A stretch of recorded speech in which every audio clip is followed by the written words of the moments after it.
क्या कारण रहा कि बहुजन समाज पार्टी छोड़ करके वो नीला झंडा छोड़ करके ये भगवा अपना नेता है मोदी और योगी जो भूख से समझौता नहीं किए और भूख से कोई मौत। आप ही के साथ चलने वाले एक व्यक्ति अपनी बाल्टी से आपका जल निकालने की कोशिश इस बार अगले बार तो आंधी थी, इस बार सुनामी अगर है। योगी बाबा के पास इतना ही दम था तो वो एम्बुलेंस की एक एम्बुलेंस बढ़ा करके एम्बुलेंस योजना में बताया। यूथ है सिसवा में, ये नजदीक सिसवा है और वो लोग दीवाने हैं हमारे कि यही विकास कर सकते हैं। तारीख को पूजनीय योगी आदित्यनाथ जी निचलौल में आ रहे हैं, बात कोई रही नहीं जाएगा, सब खत्म हो जाएंगे।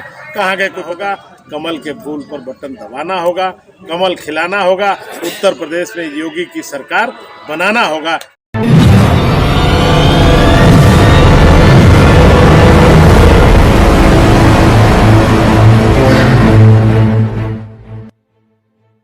बीसवीं शताब्दी के शुरुआती वर्ष थे जब महाराजगंज की राजनीति में एक चौधरी की आहट हुई और हाथी पर सवार होकर वह चौधरी जब लोकसभा का चुनाव लड़ने आए तो लोगों ने उनके बारे में जाना चौधरी प्रेम सागर पटेल। लेकिन वह प्रेम सागर पटेल आगे चल करके चौधरी हटा करके 2017 आते आते सिर्फ प्रेम सागर पटेल रहे, लेकिन सामने एक सिंबल जुड़ गया जिसने उसमें विधानसभा की सदस्यता दिलाई। आज हमारे साथ बात करने के लिए सिसवा के विधायक प्रेम सागर पटेल हैं। आइए जानते हैं प्रेम सागर पटेल से क्या कहती है उनकी राजनीतिक जुबान। सबसे पहले तो सर कार्यक्रम में आपका बहुत बहुत स्वागत है। मैं आपको बधाई दे रहा हूँ। मेरे जैसे छोटे एक कार्यकर्ता को गांव खेत खलिहान में खोज करके इंटरव्यू लेने आ गए। मैं विधायक के साथ साथ भारतीय जनता पार्टी का 317 विधानसभा सिसवा का पुनः उम्मीदवार हूँ। भाजपा ने मेरे कामों का, मेरे कार्यों का मूल्यांकन करके मुझे पार्टी में विश्वास करके मुझे उम्मीदवार बनाई है। इस बात को लेकर के मैं जन जन गांव और जो भाजपा का अंत्योदय स्कीम, जो भाजपा का नारा था अंत्योदय, इसका मतलब होता है अंतिम व्यक्ति का उदय, उनके बीच में मैं काम कर रहा हूँ। ये विधानसभा भारत नेपाल सीमा पर है, आखिरी विधानसभा है और आखिरी लोग हैं। इतनी गरीबी किसी विधानसभा में नहीं है। आप चले जाइए भाट के एरिया में, देखिए लाचारी भुखमरी। मैं 5 साल में जितना सुधार हो पाया किया, और आने वाले दिनों में फिर उनके लिए जंग लड़नी है। उनके स्थापना में, उनका जैसे शिक्षा स्वास्थ्य के सुधार में मेरी प्रथम बारीता है कि उनको आगे लाया जाए, उनको शिक्षित किया जाए और उनमें सुधार लाया जाए स्वास्थ्य के मामले में। वो मुशार हैं, निषाद बिरादरी, जो छोटे छोटे इस समाज के अंतिम पौधान पर है, जो राजनीतिक गतिविधियों से बहुत दूर रहे, राजनीति में उनको महत्व नहीं मिलता है, उस समाज का हम नेतृत्व करते हैं। भारतीय जनता पार्टी उन मूल्यों पर आधारित है जो गरीब की आवाज़ निकलती है, उसको योगी बाबा अपना आवाज़ बना करके प्रेम सागर पटेल को पुनः इस विधानसभा में लड़ने के लिए प्रयास करके टिकट दिलाने का काम किया है कि नहीं, मेरा विधायक यही लड़ेगा और यही मजबूती से चुनाव लड़ सकता है, जीत सकता है। मैं भाजपा का उम्मीदवार हूँ। जब आप अंत्योदय की बात करते हैं तब समाज में एक अंतिम व्यक्ति था जिसने देश का संविधान रचा। आप उसकी भी भावनाओं से ओतप्रोत होकर के बहुजन समाज पार्टी से अपनी राजनीति को आपने शुरू किया था। सर, क्या कारण रहा कि बहुजन समाज पार्टी छोड़ करके वो नीला झंडा छोड़ करके ये भगवा अपनाना पड़ा? हम लोग पहले जब राजनीति में आए तो मान्यवर काशीराम के नेतृत्व में हमने बहुजन समाज पार्टी में, वो बहुत सोच के व्यक्ति थे, वो लगातार संघर्ष करते थे और वो जो है बदलाव चाहते थे। इस देश में कांग्रेस की हुकूमत थी, वो कहते थे भाई प्रेम सागर जी इसको बदलना है, ये सबसे बड़ी दुश्मन गरीबों की पार्टी है, गरीब का नारा देती है बट गरीबों का काम नहीं करती। तब मैं उनके साथ आया था, बीएसपी में 18 साल काम किया। बट जब मायावती की सत्ता आई, मायावती हुकूमत में आई, मायावती संगठन में अपना कब्जा जमाया तो वो लगी बेचने पार्टी को। इसलिए हम लोग अलग होकर के, अलग रास्ते पर चल करके मैं भारतीय जनता पार्टी की सदस्यता लिया और भाजपा में अंतिम व्यक्ति का वही काम कर रहा हूँ, अंतिम व्यक्ति का ही काम कर रहा हूँ। अंत्योदय की स्कीम को गाँव गाँव ला रहा हूँ।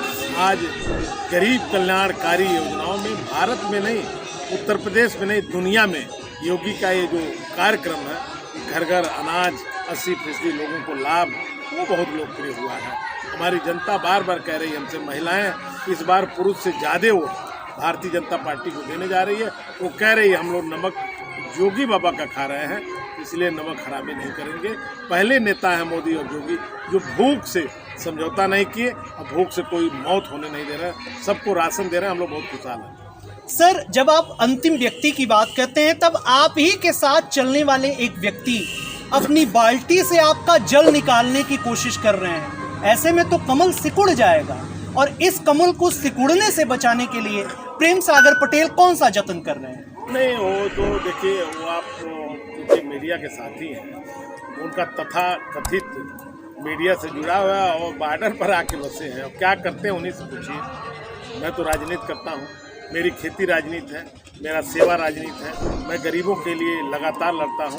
मैं 35 साल से लगातार राजनीति में हूँ, और इस देश का सभी चुनाव, चाहे वो जिला पंचायत हो, लोकसभा हो, विधानसभा हो, सभी चुनाव को लड़े भी हैं, हारे भी हैं, और पुनः भारतीय जनता पार्टी हमें विश्वास करके अपने दल में ला करके टिकट दिया, और हम जीते भी। जीते इतना बड़ा रिकॉर्ड सिसवा की महान जनता ने दिया, 1,23,000 वोट देकर के 72,000 वोटों से जिताया, जो राजनीति में सबसे, इस विधानसभा की आज़ादी के बाद सबसे ज़्यादा वोट पाने वाले व्यक्ति हैं, सबसे ज़्यादा वोटों से जीतने वाले भारतीय जनता पार्टी के उम्मीदवार के रूप में हम व्यक्त रहे। इस बार, अगले बार तो आंधी थी, इस बार सुनामी है, कहीं कोई पता नहीं चलेगा कहाँ लोग गए, सब सिकुड़ गए हैं। भारतीय जनता पार्टी की सुनामी आंधी है, आप पता कर लीजिए। हम उसके साथ साथ जो हमने विकास किया है उसको भी जनता देख रही है। बाकी हम किसी के व्यक्तिगत आक्षेप का कोई जवाब नहीं देते हैं। हम अपने व्यक्तिगत जो ताकत है मेरी, हम मानते हैं हमारे बड़ा ताकतवर कोई है, उसका मैं जवाब देता हूँ। जो छोटभैया हैं, इधर उधर कुकुर मुत्ते की तरह जन्म लेते हैं, उनके बारे में मैं कुछ कहना ही नहीं चाहता। मैं उनको जानता हूँ, मैं उनकी किसी विचारधारा को मैं बोलता हूँ। ऐसे लोग तमाम कुकुर मुत्ते की तरह घूम रहे हैं जिनका कोई वजूद नहीं है। चलिए, अब प्रदेश की राजनीति पर आते हैं। अखिलेश यादव कह रहे हैं कि 5 साल में कोई काम नहीं हुआ, योगी जी ने केवल ढिढोरा पीटा, काम कुछ किया नहीं, मैंने सारा काम किया था। और वो एक चीज कहते हैं कि अगर योगी बाबा के पास इतना ही दम था तो वो एम्बुलेंस की एक एम्बुलेंस बढ़ा करके एम्बुलेंस योजना में बताए होते, वो एक भी एक्सप्रेस वे बना करके दिखाए होते। केवल घोषणाएं हो रही हैं और कुछ हो नहीं रहा है। प्रेम सागर जी क्या कहेंगे? नहीं, इस पर माननीय अखिलेश जी इस प्रदेश में मुख्यमंत्री रहे हैं, उनका परिवार मुख्यमंत्री रहा है, उनके पिताजी मुख्यमंत्री रहे हैं, उनके एक चाचा राज्यसभा में 8 बार से सांसद हैं, वो राज्यसभा में नेता हैं, उनकी बीवी लोकसभा के मेंबर रही हैं, उनके चाचा शिवपाल जी विधानसभा के सदस्य रहे, उत्तर प्रदेश में काबीना मंत्री रहे, उनके भाई 2 लोकसभा में हैं। उनको तो पहले अपने घर देखना चाहिए। जो समाजवाद का नारा दे रहे थे, यही तो है समाजवाद, एक ही परिवार को बढ़ाना, एक ही परिवार को चलना, और अब परिवार नहीं अपने लोगों को बढ़ाना। दूसरी बात ये कहते हैं वो विकास के मामले में 5 साल के पहले वो सरकार में थे, 5 साल हो गया माननीय पूजनीय योगी आदित्यनाथ को।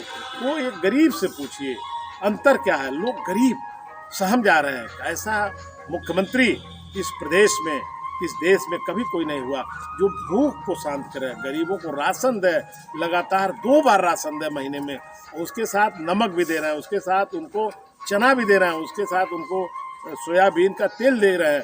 कोई गरीब सोयाबीन देखता नहीं था, देख नहीं पाता था, उसका वो तेल दे रहे हैं। तीसरी बात, एम्बुलेंस तो बहुत बड़े पैमाने पर उत्तर प्रदेश में बढ़ी है।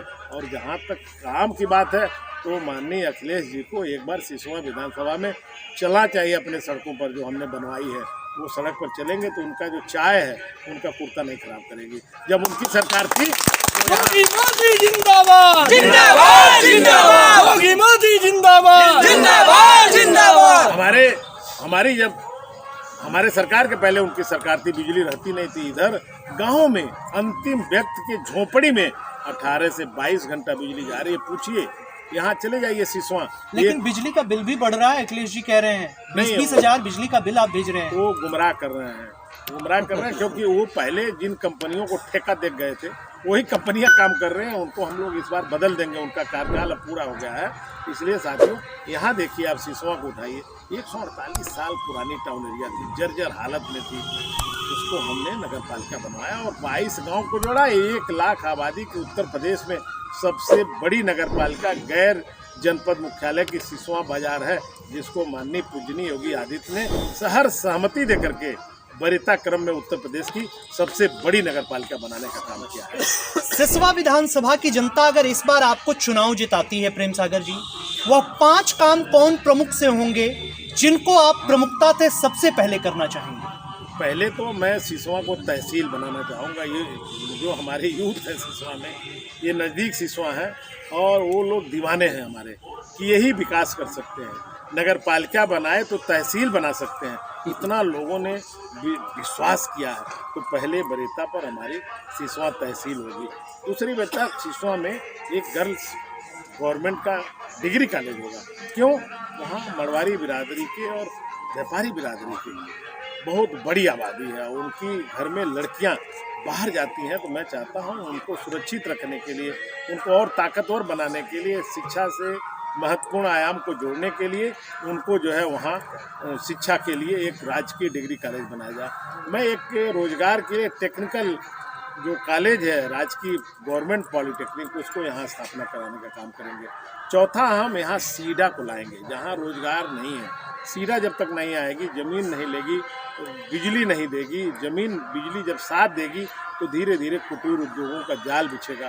जो पलायन होता था वो हम रोकने का काम करेंगे, यूथ को रोजगार दिलाने का काम करेंगे ताकि अपने पैरों पर वो खड़ा हो सके। चौथा काम, गांव गांव में जो छोटी छोटी सड़कें हैं, बड़ी सड़कों को तो मैंने बनाया है, छोटी छोटी लिंक सड़कों को जरूर बनाएंगे और सुरक्षित और सुविधाओं युक्त हम गांव में एक ऐसा मॉडल लाना चाहते हैं। गांव गांव में जो गांव में घर घर जल की योजना है उसको जोरों पर हम लागू करेंगे ताकि शुद्ध रूप से वाटर मिले, ताकि बीमारियां ना हो।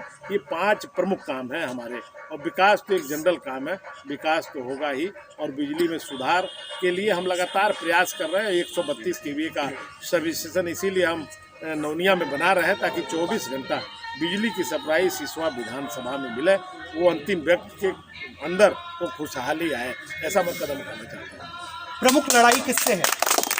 लड़ाई में तो कोई यही नहीं, सब बाहर हो चुके। 2 दिन में 1 तारीख को पूजनीय योगी आदित्यनाथ जी निचलौल में आ रहे हैं, राजा रतन सिंह इंटर कॉलेज में। एक उनको 11 बजे सभा करेंगे, उसके बाद कोई रही नहीं जाएगा, सब खत्म हो जाएंगे, कहाँ गए कोई पता नहीं चलेगा। अंत में जनता से क्या अपील करना चाहेंगे? जनता से अपील करेंगे अगर इस योजनाओं को जारी रखना गरीब भाइयों को। वो चाहते हैं 6,000 रुपया महीना लगातार हमारे साल में हमारे खाते में आए, कृषि काम के लिए, बीज दवा के लिए, गरीबों को अनाज मिले, अच्छा पानी मिले, बिजली की अच्छी सुविधा हो। तो भाजपा को लाना होगा, कमल के फूल पर बटन दबाना होगा, कमल खिलाना होगा, उत्तर प्रदेश में योगी की सरकार बनाना होगा। ये जनता से मैं अपील करता हूँ। ये थे प्रेम सागर पटेल, जिनका कहना था कि उत्तर प्रदेश में योगी जी की सरकार बनाना होगा। आने वाला 3 मार्च बताएगा कि मतदाता इनकी भाग्य का क्या फैसला करते हैं, और आने वाली 10 मार्च यह बताएगी कि उत्तर प्रदेश में किसकी सरकार बनेगी। मैं था आपका अपना दोस्त, आपका अपना साथी, आपका प्यारा अंकित मणि त्रिपाठी, और आप देख रहे थे पत्रकार काका। इस संपूर्ण कार्यक्रम को कवर कर रहे थे पत्रकार पंकज रोनियार। नमस्कार, जय हिंद, जय भारत।